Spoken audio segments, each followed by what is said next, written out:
All right, we want to take a few moments to tell you about one of our very good friends of the show, Aligned Health Center.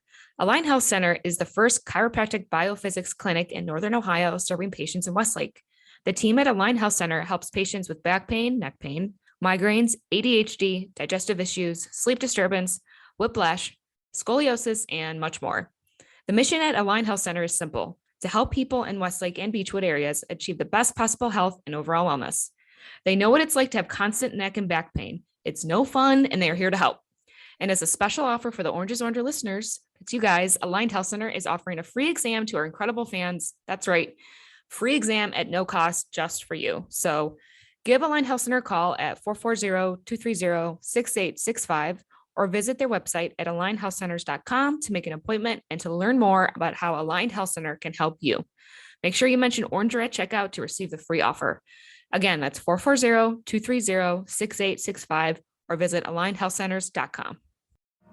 Part of the Press Play Podcast Network.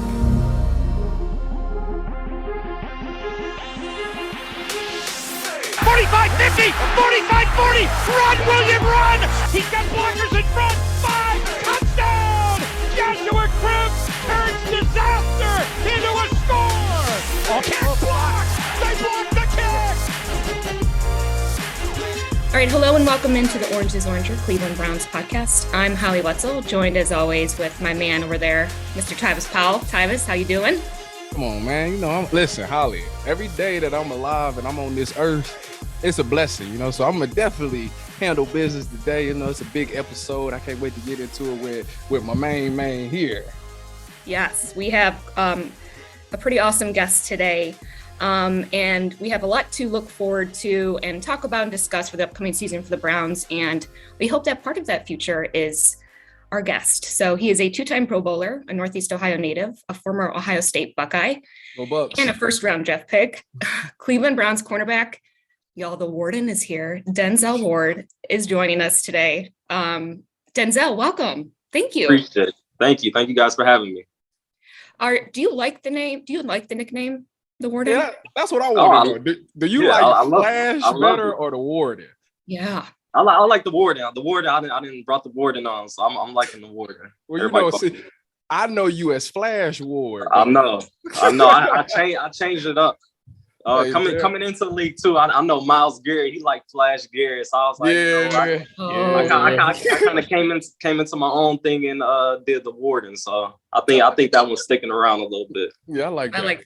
I like the Warden. And you and Tyvis played. Well, Tyvis, you said you were a senior when Denzel was a freshman at Ohio State. Yeah, I was in my last year, man. You know, Denzel was just a young guy, man. You know, hey Denzel, you know what? I've been meaning to tell you. Did you know that when you first came in, right? And you know how Coach Mick tests you.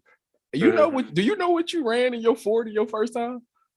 Oh, I probably don't remember. Bro, listen, I would tell you guys, this is classified information that I'm telling the world. You know, you ran like a 4.2 high and they lied to you and told you ran like a 4.3 or 4.4 because they wanted you to work. Yeah, they wanted you to I believe it. I feel it because coming in, I was like, man, I feel like I'm running 4.3 right now. Listen, you was fresh. You was fresh off the track season. Yeah, fresh off. I know you was. That's funny. Hey, I didn't know that. I appreciate you telling me that. I did not know. Yeah, listen, bro. I got you. I'm gonna have to talk to Coach Mick. I feel like you old enough to know the truth now, so I figured I'd go ahead and tell you. Right. She's past that age. All right. Well, let's get into it, Denzel. So when you look to next year, you know, the season did not pan out the way that, you know, we had all hoped for. I know that you had hoped for in the team. So what's one of the biggest takeaways from last season that has been a learning experience for you that you want to see improvement overall going into this next season? I mean, we just got to build as a team and the camaraderie. So, I mean, that's all going to happen come camp and come once guys get from off season and get together and start practicing again together. So that's something I'm looking forward to. Everybody getting back together, training, practicing, going through calls, going through drills and everything, and just building that camaraderie up and getting close to one another to take it along to the field. Yeah, because I seen that at the end, J3 was talking about that I guess COVID might have impacted a little bit, but he was saying he was wishing that y'all was like more closer and hung out more and stuff like that. But I kind of know that COVID stuff had y'all kind of restricted. So I was telling people, I can't wait till y'all get back. If y'all all like run it back, like that defense should be special because I was a part of that defense when I was in San Fran and Seattle. And I know that it's based off of chemistry, man. If you got to be with the right people and once everybody know how everybody play, you all able to play off of each other. So yeah, I expect y'all to make a huge leap this season. So I'm gonna be looking forward to that for sure. Yeah, me too.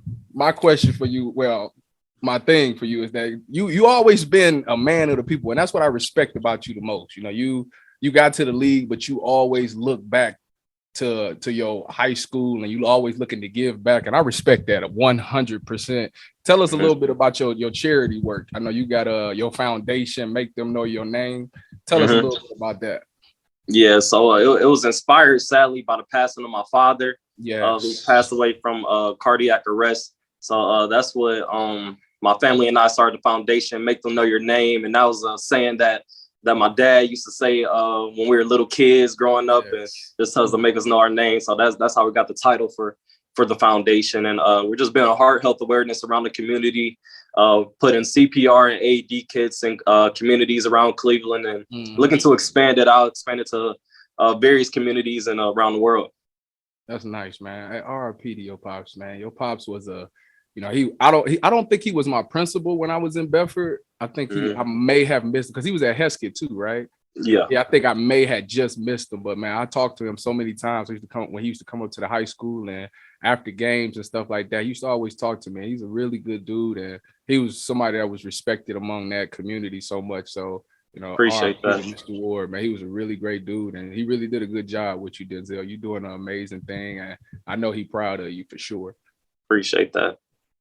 Yeah, it's really neat. I think it's important to really shine a bright light on those type of things that are going on off the field. There's so much to talk about on the field, right? But some of you guys are doing some really awesome things. So it's awesome that you're doing this for the local community as a Northeast Ohio native. And then also you're helping out a ton of schools. I saw you're making major donations to schools in the area. So yes, echoing what Tyvis said, bravo. Thank you. So, all right, switching gears a little bit, back to football, I guess, right? There's a lot going on, of course, at the quarterback position right now for the Browns with the signing of DeShaun Watson. Can you take us through your thought process and from your standpoint and what your expectations are going into next season and what Watson brings to the team? I mean, every year we have big expectations, and I feel Watson is a great addition to the team. He's a great quarterback. He's proven. And you guys seen what he could do on the field. So I feel it was a great addition to the team, and looking forward to everyone, like I said, everyone getting together and putting it all together, getting to work and seeing what we could do. That's the most important part. It looked good on paper, but until y'all get together and start working with each other, it don't mean anything. Sure. The chemistry. Mm-hmm. Go ahead, Tyvis. So Denzel, coming from being a man that's grown up in the state of Ohio, you went to Ohio State. What is it like playing for the Browns, man? Hometown team, man. Now listen, I did have a privilege of playing for the Browns, but it was only for a cup of tea. I was OTAs type thing, man. I had surgery, got up, at Ohio State. I was like 205 at the Browns. I got to like 230. Never got my speed back. Yeah, it was it was terrible. It was terrible. Yeah. But yeah, I didn't make it out of OTAs, man. But for me, it was like a dream come true because I was just a diehard Browns fan, and man, just to be able to put that orange and brown on and go out there and practice, man, it was special. So what is it like for you? Yeah, kind of the same thing. I mean, it's crazy. It's a crazy story to tell. I feel like it don't happen too often where like I played at Ohio State, played in Ohio, and then went on to play in the pros in my hometown team. So it's definitely a crazy story. And I mean, I'm blessed and grateful for it. And just try to take advantage of all the opportunities. But yeah, it's definitely exciting playing for the hometown team and being able to represent Cleveland. Absolutely. And adding on to that, so we obviously hope that you're going to be a long-term Brown. I'm a little surprised that nothing's been done yet to lock you in here in Cleveland long-term. So do you expect something to get done this summer? Oh, we'll see. We'll see. We were in a little bit of talks. They said we may talk about something after free agency and stuff. So we'll see if they want to get something done. But yeah, we'll see. We'll see what happens. Well, we're hoping. That's for damn sure. I know that's right. Pay the man. Listen, pay the man. Listen, I paid the man. Yes, we're not the only ones. Sean, for sure. All right, I got one more football question for you. So we've seen a lot of reports during the course of the season and going into the offseason, questioning the chemistry and Baker Mayfield's leadership and the ability for him to reach that elite status, which is obviously a very hard thing to reach. And now with the Browns signing Watson, are you surprised at all that the team is moving on from Baker? Am I surprised that the team is moving on? I mean, it's kind of and kind of not, just in a sense, because I mean the NFL is like guys roll in and out very periodically. So Thanks. I mean, I would wish like guys could stay together as long as it was like college. Like once you get a group of guys in there, you could stick together and go for the long run. But I mean, the NFL is just like what I've learned coming in is just not really like that. So I mean, they're going to rotate guys in. Guys are coming in competing for jobs every day. So, I mean, I feel like that's a part of the game. So we just got to come in, compete. And, I mean, at the end of the day, I don't think anybody's really safe or whatever. So just got to come in, compete, and prove yourself. Right. Oh, absolutely. That man speaking facts right there. Mm-hmm. All right, Denzel, we're gonna end this with it's a would you rather. All right, you gotta pick. Have some fun. The thing is, you gotta pick one. You can't pick both, and you can't pick neither. And it's just rapid fire. And there's no thought behind it. You know, it's not. It's whatever one you prefer. Yeah, I gotta pick one or the other. You gotta pick one or the other, and you can't pick both. If the questions aren't good, Denzel, it was all Tyvis. I had nothing to do with this is easy. This should be very easy. You ready? Let's see. Here we go. Yeah, I'm ready. I'm ready. The first one: would you rather take the $100,000 or the dinner with Jay-Z? Yeah, I would take the dinner with Jay-Z easily. Wow. Yeah, that $100,000 ain't gonna be shit. Listen. We're gonna roll through it. Beyonce or Rihanna? Beyonce or Rihanna? Beyonce or Rihanna? You said one. I gotta pick one or the other. One or the other. You can't pick both, and you can't pick neither. And we're gonna tag on both of this, depending. I'm gonna say Rihanna. Glad she having a baby right now, so I know a lot of people. Listen, he heartbroken. Right. Oh my god! A lot of hearts broken out there. Yeah, I'm feeling it. All right, the movie Life or the Harlem Nights? Life. Call of Duty Warzone or 2K? Warzone. Good answer. Cane's or Chick-fil-A? Cane's or Chick-fil-A. It depends on if I want a sandwich or the tenders though. If I want to, you gotta pick one, and you can't pick both. Cane's or Chick-fil-A. I'm gonna go Cane's. I'm gonna say Cane's. J. Cole or Kendrick Lamar? Back when I was in college, I would say Kendrick Lamar. Back when I was in college. Okay. But right now I would say J. Cole. Right now I would say J. Cole. Cold World. Power or Snowfall? So I haven't even watched them yet. I'm on that. I know I'm missing. I'm on Netflix right now. So I think that's on HBO Max. So I seen some episodes of Snowfall. I think it looked pretty good. So I'm gonna say Snowfall. Okay. Dave Chappelle or Kevin Hart?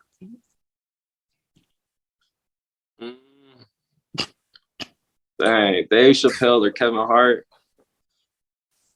I'm gonna say Dave Chappelle right now. Good answer. Yes. All right, last one. Last one. Kevin Stefanski or Urban Meyer? Tyvis.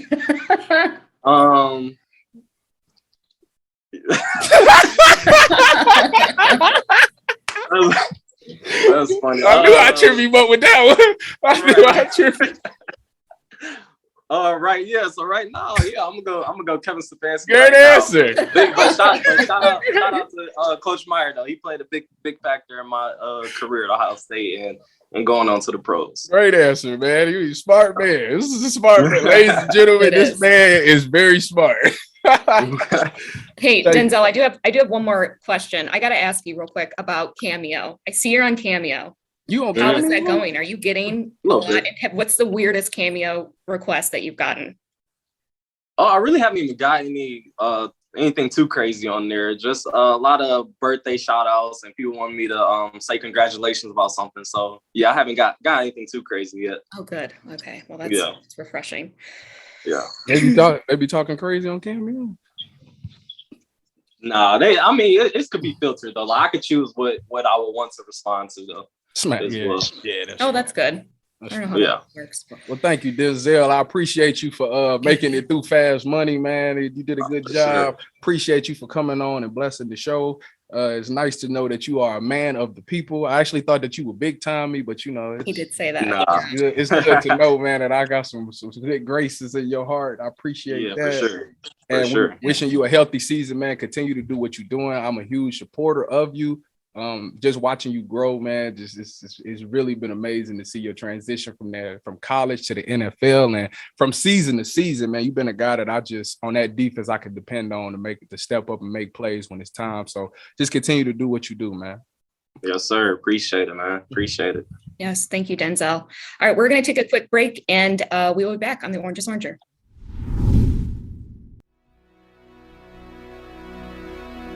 Hey everybody, it's Sam Amico from Cavs on the Break NBA podcast. Be sure to give us a listen for all your Cleveland Cavaliers recaps, analysis, breakdowns, draft talk, free agency. The list goes on and on. Give us a listen, Cavs on the Break NBA podcast.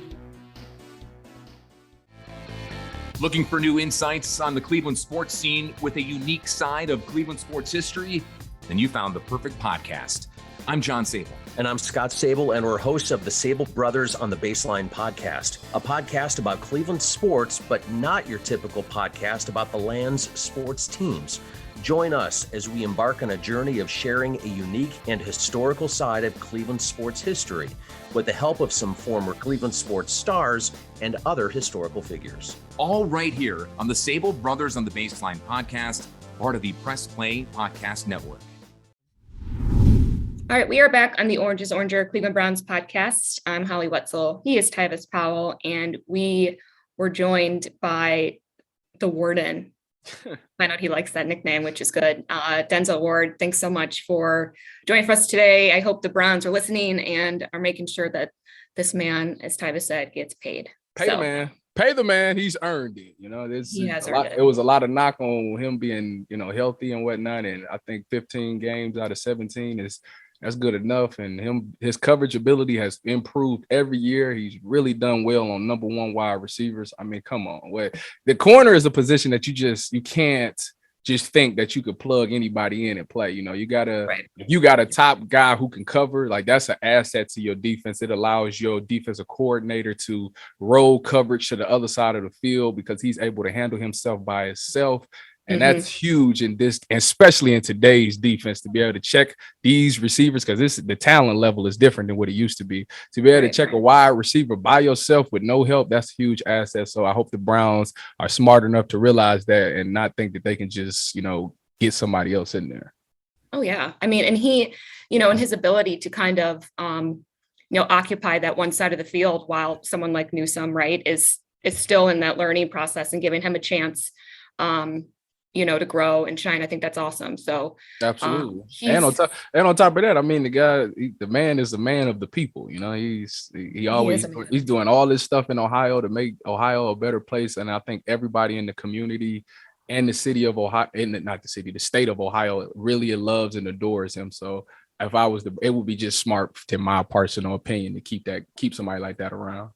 Well, and I'm glad you just brought that up again, because right now with the Browns, the elephant in the room is not a good one. And depending on, I guess, your perception of it, and being able to shine a light on the awesome things that he's doing.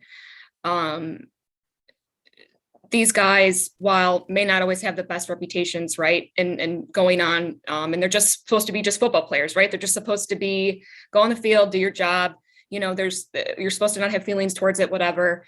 And the truth of the matter is that these types of things need to be highlighted more across the NFL, and across all professional sports, because a lot of professional athletes are doing some really great things and giving back. So, Tyvis, you want to talk about that elephant in the room? Yeah, the DeShaun Watson signing. Yeah, it's a touchy subject because it puts a lot of people kind of on the fence. Obviously it's a huge deal for the Browns to get a quarterback who's from the last couple of times he's been on the field, he's was head and shoulders like top 5 in this league. And with the AFC getting as tough as it is now, to be able to compete with those teams and have the quarterback position kind of solidified, that's a great thing. But also, he got the off the field issues, and that's dealing with women.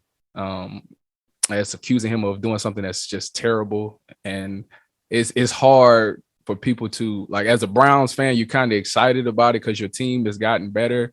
But it's like the guy who's at the quarterback position, who's kind of like the leader and the face of the franchise, is a guy who's been accused of doing something that's so malicious.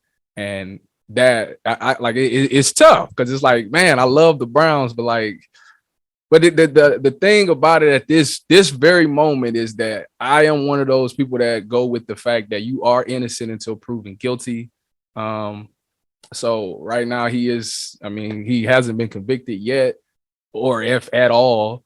So, we have to go with the narrative that he's innocent, but if he is proven guilty, it's going to be a lot of dilemma and a lot of push and pull, in the community of Ohio, of Cleveland, period, and anybody that's a Browns fan, because it's, like I said, it's hard to support somebody that, did women that way. Because, I obviously I can't really speak to it and relate. You'll probably be able to more than I can, Holly, because you are a female and you're in the business world.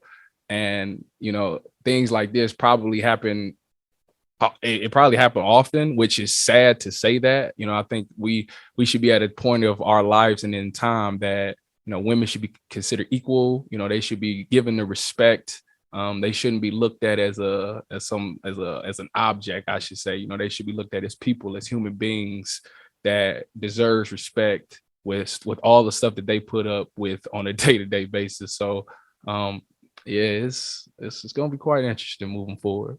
It is. And, I think everyone is entitled to feel whatever they want to feel when it comes to this. I think that's also really important to hone in on that. If it's to a point where you can't be a Browns fan anymore, you can't root for them, then that's, your prerogative, and that's okay. If you feel like you can look past it, and I've had a couple conversations because I feel like I am in a weird spot. I have been myself in situations where I've experienced some sexual harassment where I've had to report it. And it's a hard line because you can't prove intuition, which my best friend Emily and I talked about, and our producer's wife. And she's right. You can't prove the intuition of when something doesn't feel right, or when you're in a position with someone else who's using their position of power. And I think this is not something new, unfortunately, either. This has been going on for a very long time. It's just we're in a world now where things are much more brought to light with social media, and everything's recorded these days, and it's really hard to hide anything. And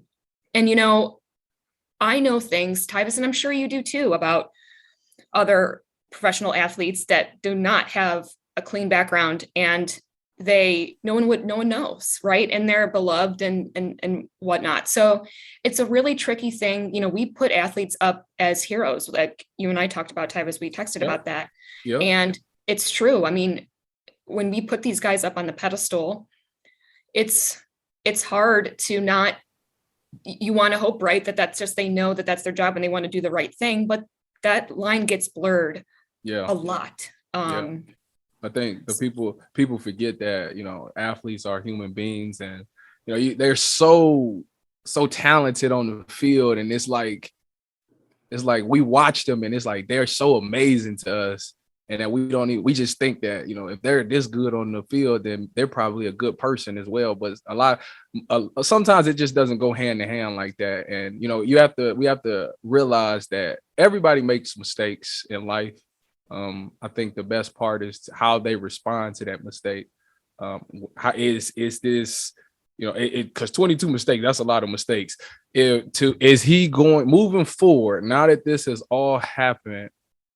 How will he carry himself? You know, will he go out of his way to, you know, try to show the world that he's learned from this mistake and this terrible thing and make himself a better human being? Like, at one point, it's not about football. It's about being at peace within. Like, you can't truly be happy if you're not happy within. And if you got demons inside of you like this, did you get the proper help that you needed? You know, is this something? Are you going to counseling? Are you donating to women's charities? And are you educating yourself on trying to make yourself look at women differently other than an object, which a lot of people need to do. And I guess I'm more sensitive to it now that I have a daughter and stuff like that. So I actually really try to demonstrate, because I don't want her to look at me and the way I talk or treat her mother to think that that's okay if I am going out of my way. So I make sure that I do everything I can. And I don't, like I said, I've never been that type of person to begin with. So it's not that hard to me, but you know, I'm more sensitive to this stuff now, if that makes sense. Well, it does. Yeah. I mean, and it shouldn't take that, right? But that's unfortunately the society that we live in. I think we take a lot of things for granted. And there are so many things just as a woman that I just take, right? That certain comments or certain like names, right? Like, hey, babe, or, you know, something like the hey, beautiful, stuff like that, where those type of names even more, like, it's become so much of a programmed in my head that that's a normal thing, right? And I just can't be addressed for my name. So it's really hard because now with, like you said, with the Browns going forward, it's really important what they do from here on out. Now they crafted quite the PR statement, which probably was looked at a million times and dissected every word, right? So, which is important. But Dee has, you know, I've heard so many times that she is really kind of like the one running the show, and she's the brains behind the whole thing. And I think that's great. Isn't that how it always is? It is. That's how women are, right? We just run shit.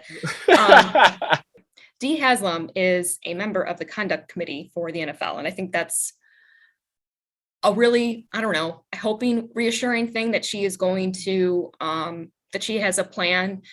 It's got to be a tough spot with their female employees, their female coaching staff. I mean, there's a lot there. So I want to cheer for the Browns. I want to be a Browns fan.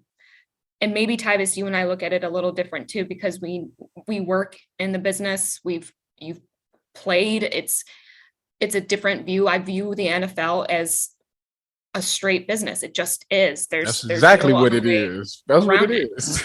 So, and even someone like Denzel is going to go in and he's going to do his job, right? Outside of whatever of things he can't control. So, you know, that's kind of, I guess, how I view it. And I want to trust that the right, you know, punishment for him will come down. That's necessary.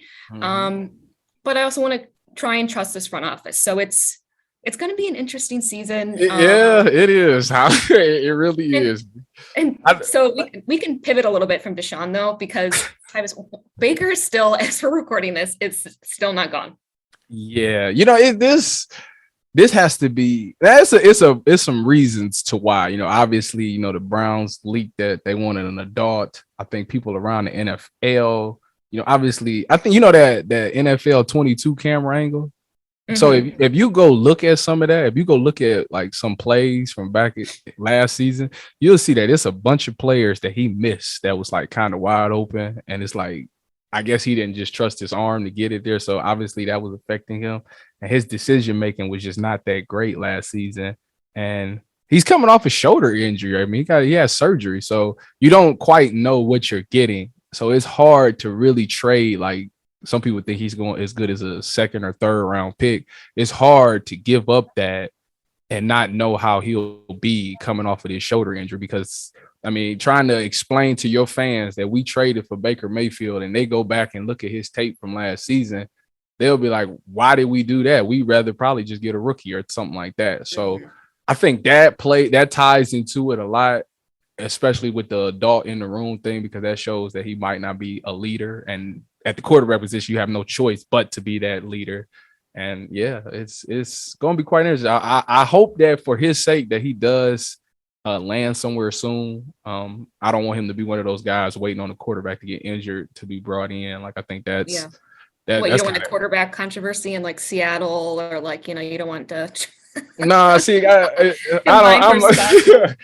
not like that. Like I seen Baker play at some high moments, and I've seen him at his low moments, and I just want people that play in the NFL, I always want them to have a great career. If it's not in Cleveland, hopefully the next person can get a hold of him and get him straightened out, because I think he does have some good qualities to himself. I mean, he's a guy who plays with a lot of passion and energy, and he's a fiery guy. And playing with somebody like that, it'll turn you up. Like as a player, it'll definitely think about this. For example, remember the game? I can't remember what game it was, but he woke up and at the end of the game, he said, "I woke up feeling dangerous today."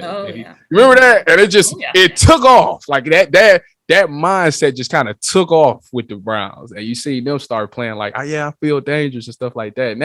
And if you don't know, like that's really a whole mood. Like if you really wake up like, "Oh, you know what? I feel dangerous today." Like it's like the world would just get out your way, and you could just really get a lot of stuff done. So he got that type of that swag to him. So I want him to really bounce back from this. I mean, he's getting a lot of criticism in the media world and all over the world, for his play.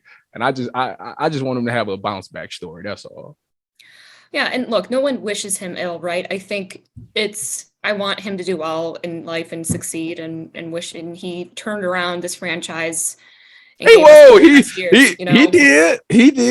And so I want to give him, right? I want to give credit where credit's due for sure. However, last season it proved that he's just maybe not that good. And I think he's really the being league humble. is speaking on that right now. Yeah, it's very humbling to him right now. It has to be like, man, like maybe I ain't as good as I thought. He needs to take a step back. That's for sure. No matter if he gets picked up, traded, cut, whatever, he needs to take a step back and humble himself and realize that, maybe it's some stuff that I need to work on. I'm not as great as I thought that I was, And you can't just automatically just blame everything on this shoulder injury. Like a lot of people will, but I think before even the shoulder injury, I think he still was missing throws and he still didn't have the connection with Odell like they anticipated. So it's just a lot of stuff that he got to work on. And I'm hoping that he's taking this time to reflect. Obviously it's a lot of noise in the media. He has to drown that out and really focus on himself to really go to that next level. Mm-hmm. Yeah, for sure. And, it's going to be, I feel like we do say this every time we get on. We're like, oh, just like another week, like things go crazy with the Browns. It's like every fucking week, and it's true. So I want to say, Tyvis, like, what do you think is going to happen like next week? But like, there's no, I don't know. What's that?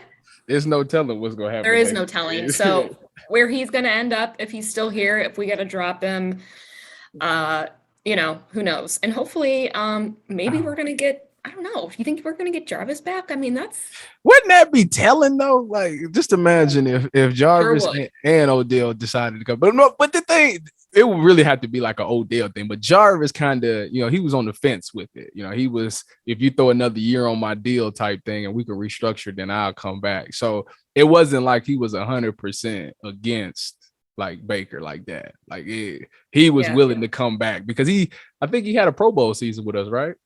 With Baker. if I remember correctly. I think he had I one. think so. I think he had one Pro Bowl season. Yeah. So he had some type of chemistry there. Now, if Odell said he wanted to come back, which I kind of seen somebody tweeted it out that somebody told him to come back. He said that'll be interesting or something like that. But if he decided to come back, then writing's clearly on the wall.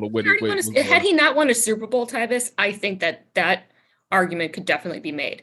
But he left and he won a Super Bowl. So I don't know why he would leave. LA? Why would he leave LA? Is that what you're saying? Why would he leave LA? Well, I mean, first of all, he has to be paid again. First of all, I think he's currently a free agent. Is he only 1 year, right? Yeah, currently he's a free agent, and his situation is kind of tricky because I think he tore the same ACL that he tore last season. He's going to be 30 this year, and he potentially, depending on his recovery time, he might not be back until maybe the playoffs, maybe.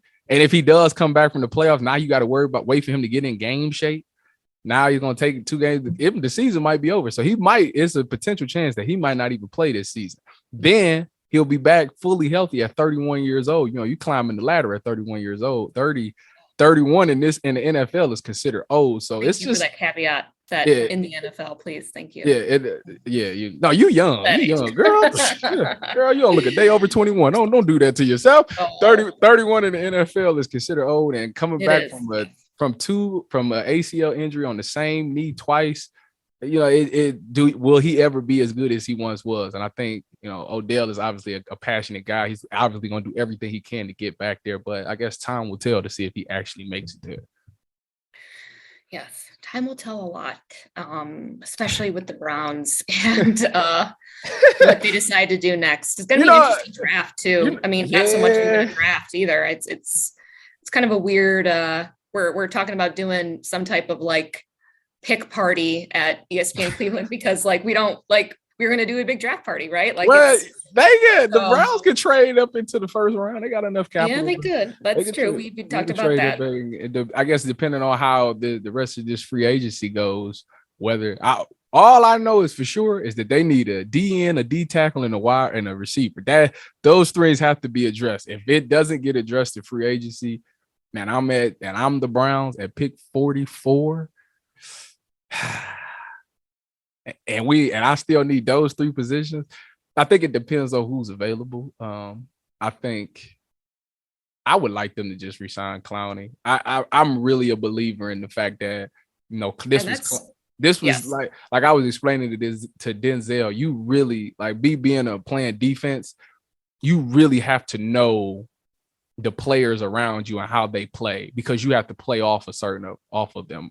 And the example I give is that when I was at Ohio State and I played with Joey, it was 2 people on our defense. It was Joey Bosa and Darren Lee. Those 2 dudes did not do anything by the book, like how to play book. You're supposed to do this. Those 2, you can't. They won't do that. So my job as a safety was to always make them right. Because Joey's supposed to go outside, but he might go inside. So if he go inside, Tyvis, you got to go outside. You have to know it. But if you never played with Joey, you wouldn't know that he would do something like that. So you would mess it up all the time. Fast forward to the Browns. I think that's what's going on with the Browns. They haven't played with each other. You had Jadavion's first year. You had Troy Hill's first year. Grant Delpit first year on the field. J3. So it was a bunch of new people out there, and I don't know if they really knew each other like that. So I think you have to run it back with as much as the same group as possible because now they've developed they know each other and they know how to play off of each other. And I think that will make the defense stronger.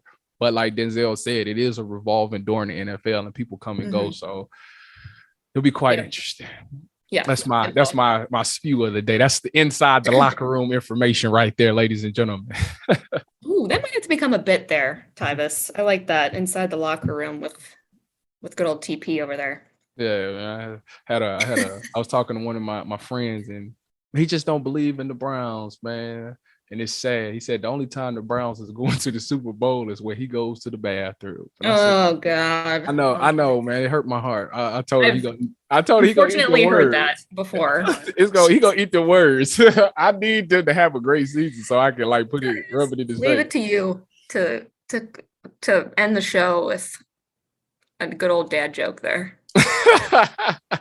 Listen, the Browns have put themselves in a position to really make some noise in the AFC. I think they are favorites to win their division at least. They are. So that's huge. Like I said, I trust in AB. He's been doing a really fantastic job. He hasn't given us a reason not to believe in him. So as the rest of this free agency goes and the draft goes, I'm pretty sure he's gonna, get the positions that he need. If he doesn't, and they just so happen to not have a safety, it is a guy who's locally, he could be there in 30 minutes if need be. By the name of Tyvis 6'3", 217 as of this morning. Yeah, I'm familiar with the coaches there. Familiar with the defensive scheme. Could come right in and probably do better than a lot of people because I actually know it like the back of my hand. So I believe that you could actually. So speaking of that, Tyvis and I've been talking, and poor Ty, our producer, he's going to be roped into this. Tyvis and I've been talking about Tyvis putting me through a DB drill. I guess a training conditioning session. We're gonna show you. Holly's gonna become an all-pro defensive back right before y'all very eyes. I'm gonna put her through some drills. I'm gonna demonstrate them. I'm gonna show you how they're supposed to look. I'm gonna teach them to you, and then once I got them taught, like I'm gonna record it and show the fans. So and you'll be helping me out because my coaching skill. Yeah, my coaching skills should be off the chain. Like I think I'm a great coach. I just hope I don't hurt myself. So Ty, you're going to be our man to get this done, to record this and make sure we're put in a good light. Yeah. If you hurt yourself, I'll get it on film. Listen, ladies and gentlemen, Holly is coming. She's fresh off of injury. She's totally wiped out on a jog, and it was unfortunate, but she got back up. She dusted herself off. Did you finish the jog? Is the question. Yeah, I was on mile 5, and I was about a mile away from home. So I did. I got back up, and I didn't jog back because but I walked. I walked a mile back. Oh, that's right. Because you said you messed your ankle up or your foot. Yeah, my foot and my hand, and I fell. I fell on the ice like 2 months ago, and I hurt my rib, and I fell on the side that I hurt my rib on. I've been a mess. I had food poisoning last week. Like I am total disaster. I went and picked up some crystals this weekend. I don't know. One of my coworkers suggested it, and I think she's amazing. You got to burn some sage or something. you gotta 100% thought about buying some. You ain't been living right or something. This is the Lord. What did I do to the universe to cause all these terrible things? So that's why. So then I'm thinking to myself, I'm like, how am I going to do this training session with Tyvis? Like, I'm going to be a disaster. But anyways, so that's going to be coming. We're doing it, Tyvis. We're doing it. We are. It's going to be fun. So Stay fun tuned. For maybe Tyvis, not me. Stay tuned. Stay tuned. All right. Well, that's it for us for today's Orange is Oranger. Huge thanks to Denzel Ward for joining us. It was awesome to catch up with him, and like we said, we hope that he is a Brown for a long time. And I don't know, Tyvis, next time we talk, who knows what's going to be the topic when it comes to the Browns. So probably Jarvis resigning probably. Well, that would be nice. Yes, that would be really nice. So, all right. Thanks, guys. Make sure to like and subscribe on Apple, and make sure to follow us on social media at Press Play Podcast, at Orange is Oranger. He's at 1Tyvis. I'm at Holly and Liz. And go Browns.